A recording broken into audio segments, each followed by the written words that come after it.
जी मेरा आपसे निवेदन है, आप जिस दिन कुरान के हिंदी वर्जन को पढ़ लेंगे हाँ तो मुसलमानों के बारे में मान्यता ही आपकी बदल जाएगी।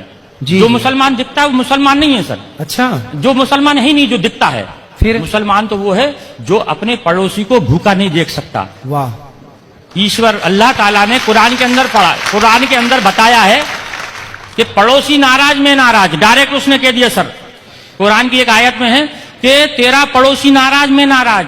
जी अगर इस बीच अगर तेरा पड़ोसी नाराज है तो तू तेरे द्वारा किया गया है पूजा पाठ वो मैं कबूल नहीं करूंगा, तेरे सर से ऊपर नहीं उठाऊंगा। मतलब मानव जाति की सेवा सबसे बड़ी सेवा सबसे बताई बड़ी कुरान में। ये आइडेंटिटी है। ये जी जी। कुरान जो फिर है फिर क्या फिर ये बकरों की बलि की प्रथा। हाँ, इब्राहिम अलैहिस्सलाम ने जी। जब उनने ईश्वर ने शैतान ने उनको भड़काया जी तो ईश्वर ने कहा कि मेरा सच्चा बंदा होगा तो मुझे नहीं छोड़ेगा। जी शैतान से कहा मुझे नहीं छोड़ेगा ये, जी जी आप उसके लिए बेफिक्र रहो, मेरा सच्चा बंदा है, मेरी इबादत करेगा। जी फिर उनको औलाद पैदा होती है। हाँ इंसानी कल्ब के अनुसार स्वार्थी होता है इंसान। जी जैसी औलाद पैदा हुई तो वो ईश्वर की आराधना में थोड़ा लापरवाही करने लगा, बिल्कुल तो भूल शैतान जाता है। भूल जाता है क्योंकि 60 साल की उम्र में जिसको बच्चा पैदा हो जी। उसकी कितनी खुशी होगी। बिल्कुल तो बिल्कुल। उसमें उन्होंने उसमें लापरवाही कर दी। शैतान ने जाके ईश्वर से कहा हाँ कि ये ईश्वर देखा मैंने तुझसे कहा था इसको मत दे, हाँ लेकिन ईश्वर के नहीं नहीं मेरा सच्चा बंदा है, वो आज है, आज कल आ जाएगा वापस। जी तो नहीं आएगा, तो उनके देख आएगा वापस। तो ईश्वर ने आप इब्राहिम अलैहिस्सलाम को ख्वाब में जो है एक बशारत दी कि ए इब्राहिम कुर्बानी, कहा कुर्बानी हाँ शब्द कहे तो इब्राहिम अलैहिस्सलाम ने उस वक्त के हिसाब से 100 ऊंटों को जुबा कर दिया, कुर्बान कर दिया।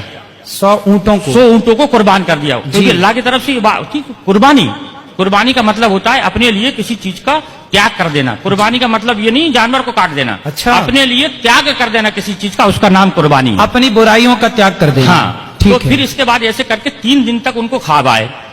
फिर उन्होंने चौथे दिन अल्लाह ताला से कहा अल्लाह ऐसा क्या मामला है कि इतनी कुर्बानी देने के बाद तू मुझसे नाराज, मतलब नाराज है, मेरी कुर्बानी को कबूल नहीं कर रहा। तो अल्लाह ताला ने कही कि इधर से दूसरे चौथे दिन उनको बशारत हुई कि दुनिया के अंदर सबसे ज्यादा जिससे तू मोहब्बत करता है उसकी कुर्बानी। अच्छा तो अब उन्होंने फिर अपनी पत्नी से कहा कि अल्लाह की तरफ से ऐसा आया है कि कुर्बानी मांग रहे हैं। फिर अल्लाह ताला ने उसकी बीवी ने समझाया, आपकी बीवी ने समझाया कि आप सबसे ज्यादा किससे मोहब्बत करते हैं। तो कहने लगे कि मैं अपने बच्चे से मोहब्बत करता हूं। तो उन्होंने कहा कि आप इसी की कुर्बानी मांग रहे हैं, अच्छा ईश्वर उनसे कुर्बानी मांग रहे हैं। जी जी। तो फिर आगे ये होता है कि ये बात दोनों मियाँ बीवी करते हैं। तो इस्माइल अलैहिस्सलाम जो रहते हैं वो सुनते रहते हैं। 5 साल की उम्र होती है उनकी जी। 5 साल का बच्चा थोड़ा समझदार हो जाता है। ठीक है। और आप तो नबी थे इस्माइल अलैहिस्सलाम। जी जी।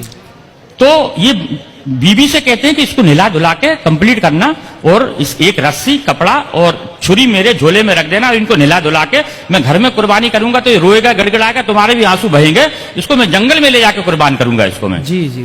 तब इब्राहिम सलातुल्लाम इस्माइल सलातुल्लाम को सुबह देखते हैं, उठ के देखते हैं तो इस्माइल सलातुल्लाम पहले से तैयार है जी। उनको हो सकता है आज जल्दी नींद खुल गई होगी इसलिए जो है खुल गई इनकी जी। जब ये आगे जब उनको जंगल में लेके जाते हैं, जब जंगल में लेके जाते हैं, जब उनके हाथ पैर बांधने लगते हैं तो इस्माइल सलातुल्लाम ये कहते हैं कि अल्लाह ताला अब्बा जान आप अपनी आंखों पे पट्टी बांध लो जी। क्योंकि ईश्वर ने यानी अल्लाह ने एक उनके ऊपर शर्त रखी थी कि इब्राहिम अगर तू अपनी औलाद की कुर्बानी देगा तो तेरी आंखों से आंसू का अगर कतरा भी गिर गया तो मैं तेरी कुर्बानी को कबूल नहीं करूंगा। अब बताइए सर। जी जी। एक तो शर्त लगा दी बेटी की कुर्बानी की और आंसू की। उसमें फिर आगे जाके जब वो पट्टी बांधते हैं, हाँ। पट्टी बांधने के बाद में उनको ऊपर जब छुरी फेरते हैं, जी। जब छुरी फेरते हैं तो छुरी चलना बंद हो जाती है। अच्छा। क्योंकि छुरी भी दुनिया के अंदर ईश्वर की मोहताज है। दुनिया के अंदर कोई भी मैं आप दुनिया की हर चीज ईश्वर की मोहताज है। ठीक है। वो ईश्वर जब तक किसी चीज को आदेश नहीं देगा वो उसकी हिम्मत नहीं है कि वो उस पर किसी चीज पे चल जाए। जी जी। फिर जब वो जबरदस्ती फेरते हैं तो मैं की आवाज आती है सर। मैं। ये सब किताबों के अंदर लिखा है। जी जी। मैं की आवाज आती है तो देखते हैं कि मेरे बेटे के अंदर से मैं यानी घमंड, अभिमान। मैं का कुरान का मैं अगर लिखा है मैं का मतलब होता है घमंड जी। कि मेरे बच्चे के अंदर से मैं की आवाज आई। जी। तो वो जब कपड़ा हटाते हैं तो देखते हैं कि एक जो है भेड़ का बच्चा है जो नीचे पड़ा हुआ है और इस्माइल सलातुल्लाम दूर खड़े हैं। अच्छा।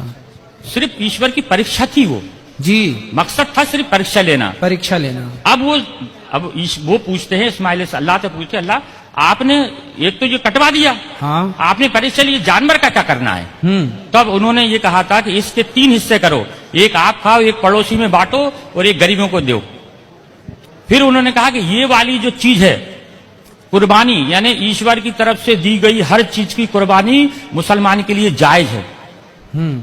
तो उसकी इस चीज को, उस घटना को याद करने के लिए लोग बकरा ईद पे कुर्बानी करते हैं। बकरा खाना मकसद नहीं है, हाँ। या बकरा काटना मकसद नहीं है जी। मकसद है सर सिर्फ उस चीज को याद करना कि अब बाप ने अपने बेटे की कुर्बानी सिर्फ ईश्वर के कहने पे दी, ये मकसद है सर।